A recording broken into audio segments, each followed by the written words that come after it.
Caminar by Skila Brown, pages 47 to 70. Why I dropped the mushrooms. Pop, pop, pop, pop, pop, pop, pop, pop, pop, pop, pop. It sounded like cohetes on a saint's day, fireworks, except for the screams. Blind. I did not see blades spinning in the sky. I did not see bullets raining down. I did not see screams, prayers, soldiers yelling. I did not see feet running, shots, shots, shots, screams. I did not see. I stood there still as a tree deep in the woods, eyes closed, ears left open. I climbed a tree. In, out, in, out, in, out, in, out, in, out, in, out. In, out, in, out, in, out, in, out, in. My breath was fast. Step, pull, step, pull, step, pull, step. Pull, step, pull, step, pull, step, pull, step, pull. I climbed a tree. Arms squeezed, tree swayed, eyes closed. I disappeared.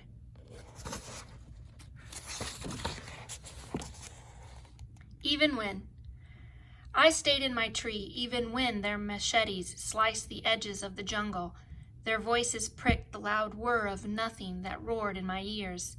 I stayed in my tree, even when the pops of their rifles, laughter of the soldiers, screams of my neighbors all died down.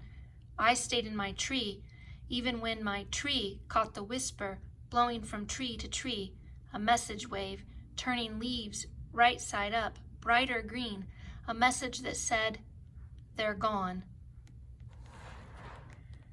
Laughter. Above the laughs so round and plain, they could have come from any mouth. I had heard the wheeze. Who?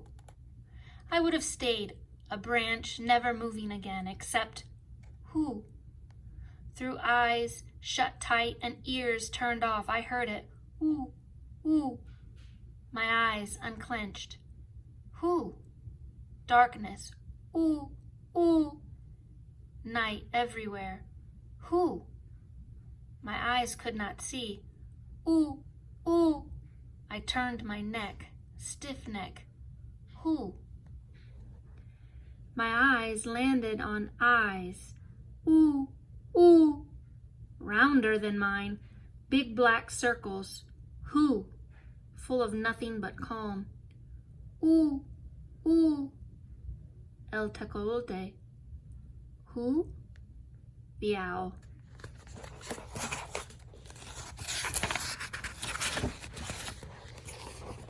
Stare. We both stared, eyes big and round, and did not make a sound. His eyes. His eyes said nothing, asked nothing, held nothing but mine. My lungs slowed, my arms unclenched, my heart se dormió. I stared into his eyes until I fell asleep.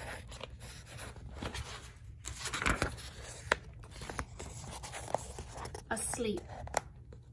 I stand on the edge of the branch and dive, stretch my arms out wide enough to glide, fly, swim through the air over the trees to see the lake below, still, quiet, red.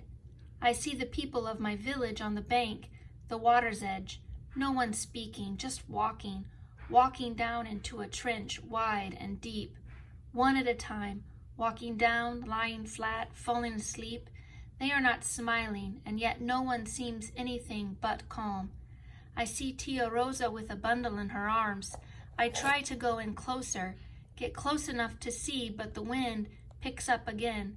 Tia Rosa enters the trench, points behind her, so I fly on.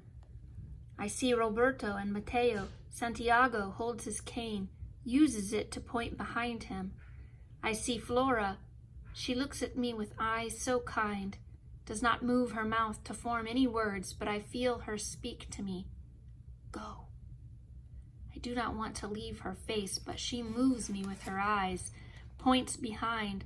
I see yellow cloth, birds perched on blackest hair. Mama is walking closer to the trench, silent with the others, and I feel a tug start to close my arms up to my chest. Let myself fall to the ground, but the winds won't let me. Keep me in the air, keeps me away from Chopin. I look into her face. It says, go.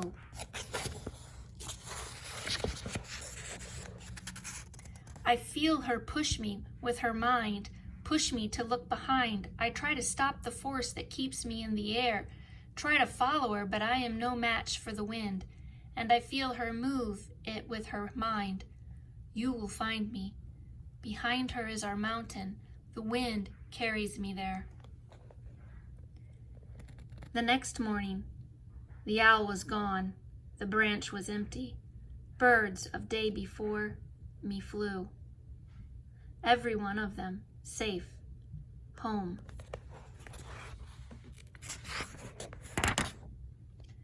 Mariposas. I looked, pointed my eyes toward the village, toward Chopin, looked through trees to see something moved, something fell, a limb, crash.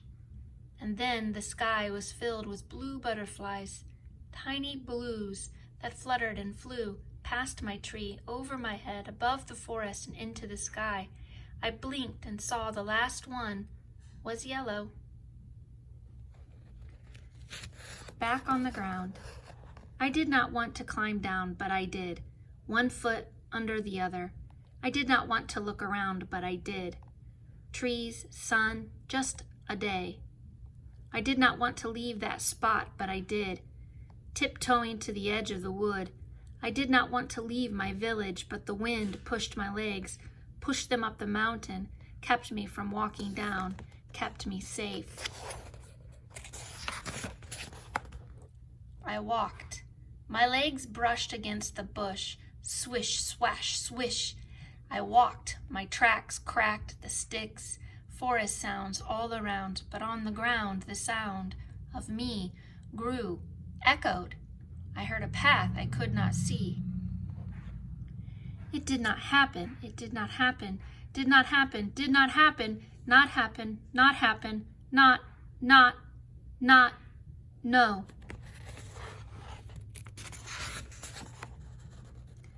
Argument with a boy. I walked. Is she alive? Yes, yes. I walked. Yes, she promised to run.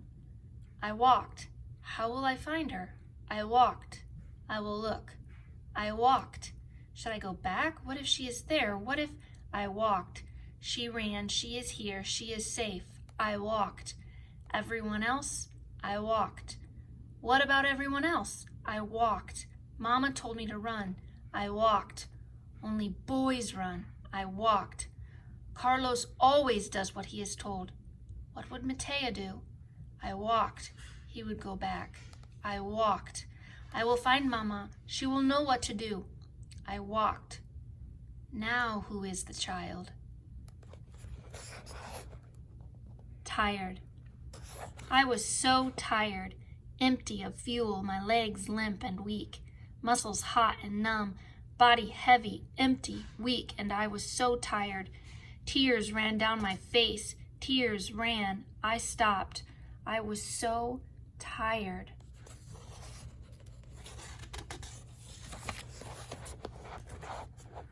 When I stopped, I found a tree that looked softer than most, stronger than me. I climbed a little, just enough to put air between the earth and me, but close enough that earth would be only a short fall away. I climbed up, tucked in my feet underneath my legs, but my feet kept rocking back and forth, pinching open, pinching shut. My feet walked still in my sleep. When I woke up, I took my arms away from the tree. They burned stiff and did not believe my brain, which told them they could stop their clinging to a tree that was no longer there. Nothing left to grip but air. My arms did not care, did not seem to hear, so I opened my mouth to tell them, let go. But when I stretched my lips, they cracked.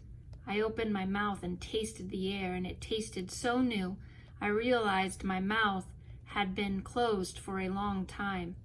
I sucked in a breath and pushed it out with a whisper. Let go. My voice crumbled like wood after a fire, so I licked my lips. I tasted blood.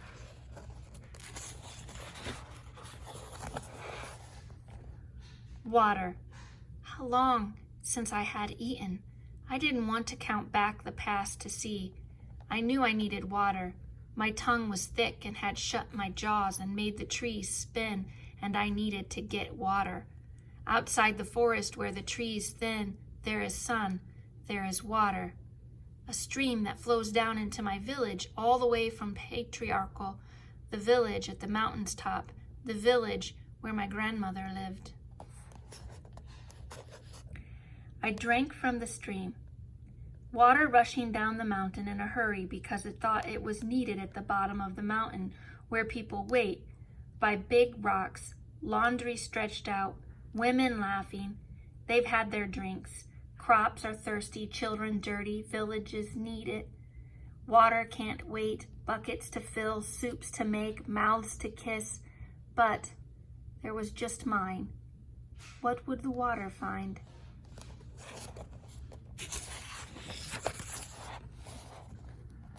Only a child. I always liked the forest, thick with life buzzing all around, vines that block it all away, even the sun, keep you hidden from it all. Here I could be alone, but never by myself. It was always just Mama and me. I was too young when my father died to be left with a memory.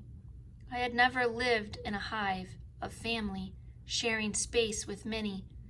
When I was younger, I could play alone for hours. I asked Mama once, why didn't she go back to her family, back to her village, on the top of the mountain? She said, there is a school here for you, Carlos, in your father's village and a road, and Patriarchal, the house of my family, was crowded with brothers, sisters, uncles, cousins. Here we have something better. Here we have space.